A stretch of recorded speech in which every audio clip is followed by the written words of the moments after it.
Our fourth area we label tools, systems, and processes. My description is we move from 20,000 feet to actually making it work. Then we turn to Rob. Thank you, Tom. So yeah, I'm the traffic engineer in the room. So I'm kind of most interested in how do we look at the business processes within TriMet so that we can improve those and make sure that when we have highly motivated employees who are well trained, that they have the tools, the systems, and the processes to do their job very effectively. So I've got probably the longest list of items here, but I'm going to group them up and go through them fairly quickly.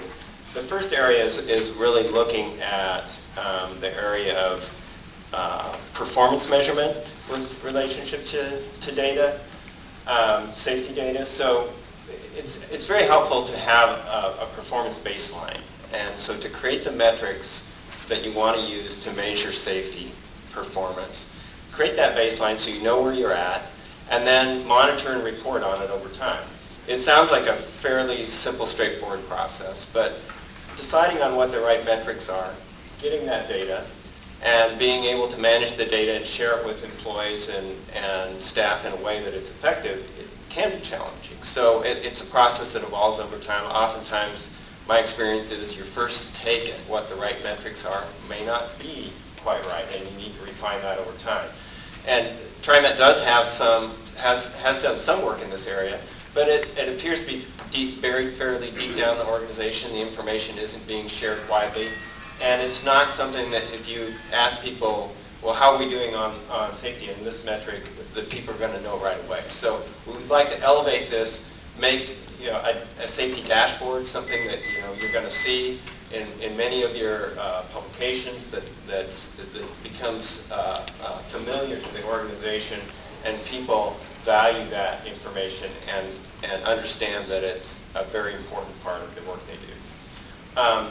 A second part of that data is to mine that data and use that in strategic ways in support of identifying hazards and eliminating hazards and preventing incidents from occurring, crashes, collisions, etc. And in order to do that, you need to be able to have the data warehoused in a robust way so that you can query that data and find out, well, what types of collisions might be trending up, or what locations are showing up as hotspots for us.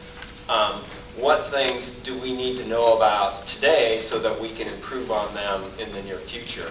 So using that data in a way that supports your expertise in the organization and helps inform people about what's really happening out there. And realizing that TriMet has a very dispersed system, both its operators, they work over a wide length of time, their buses are all over the city, their rail lines literally now all over the city as well. It's not easy for anybody to know in a system-wide perspective how that system is performing. So think about that and using data to inform you so you understand how that system is performing. One of the internal communication tools that TriMet has is something that we heard about called the Yellow Card program. And simply, it sounds like this is a way for operators to report problems that they have with operations. Some of them may have a strong relationship to safety.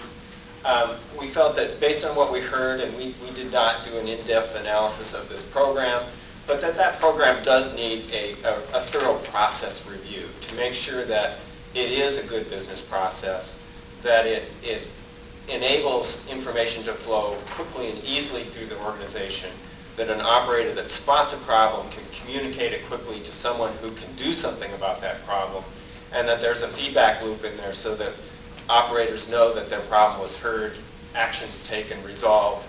And it's another way that you can gather data, because if 3 or 4 of the operators on the line see the same problem, you quickly know that something's going on here. We need to jump on this. And you also have a similar process for public input And so customer feedback is another valuable tool that you have, and you want to make sure that that customer feedback comes to you in a way that data is captured from it, and you can use that, again, to understand, what customers are experiencing on your system, how they may perceive safety problems, and how you can respond to those, again, with the same goals of being able to provide good feedback and let people know that these systems are working.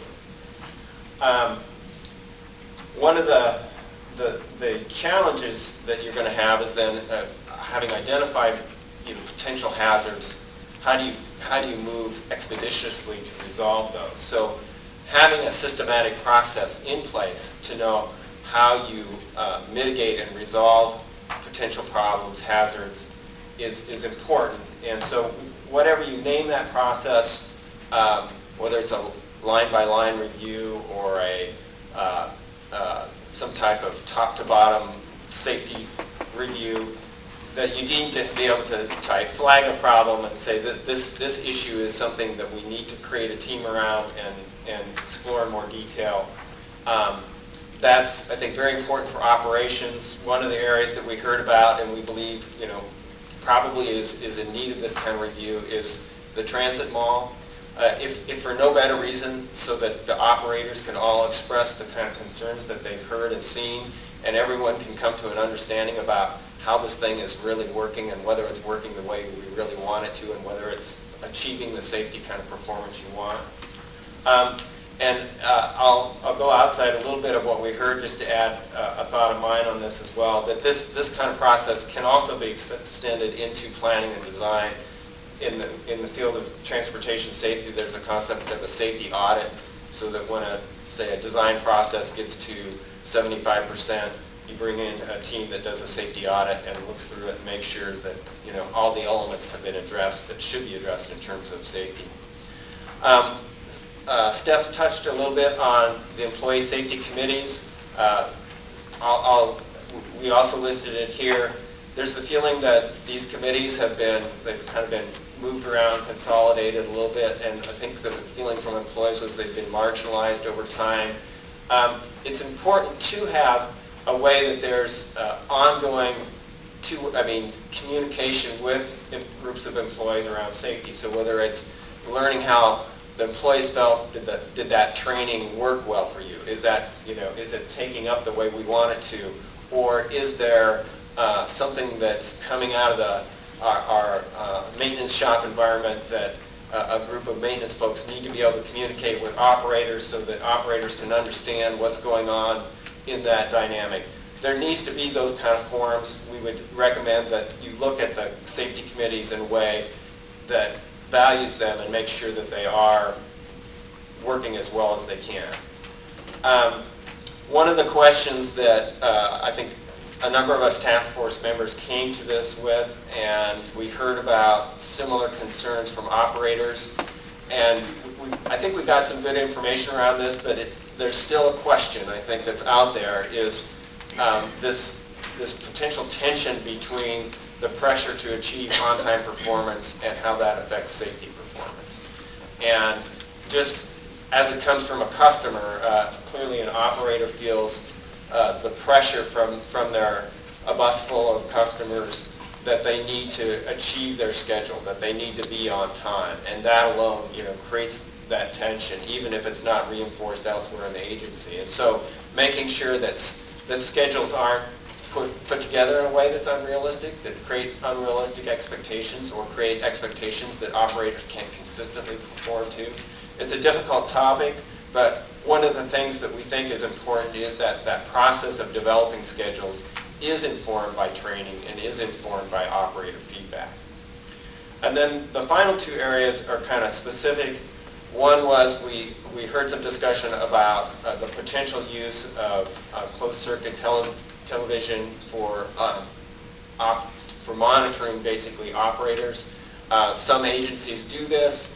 There's a variety of different purposes out there. We felt that this is something that has potential, and we would ask that TriMet investigate it further and determine whether it would be something that's feasible and beneficial for the agency. And finally, we got some specific feedback from a few operators that I think was quite well articulated and intended about what happens from an operator perspective when there's a weather emergency. And we generalize that to say that we feel that TriMet does need to improve the sort of support mechanisms and the communication systems that are in place for those operators when they have that type of emergency, whether it be weather or some other thing that really creates a lot of chaos in the traffic system and puts them outside of their normal operation, where they can no longer even get close to meeting a schedule expectation, maybe even can't even be on the route, etc. How do you help them in those extraordinary circumstances still perform?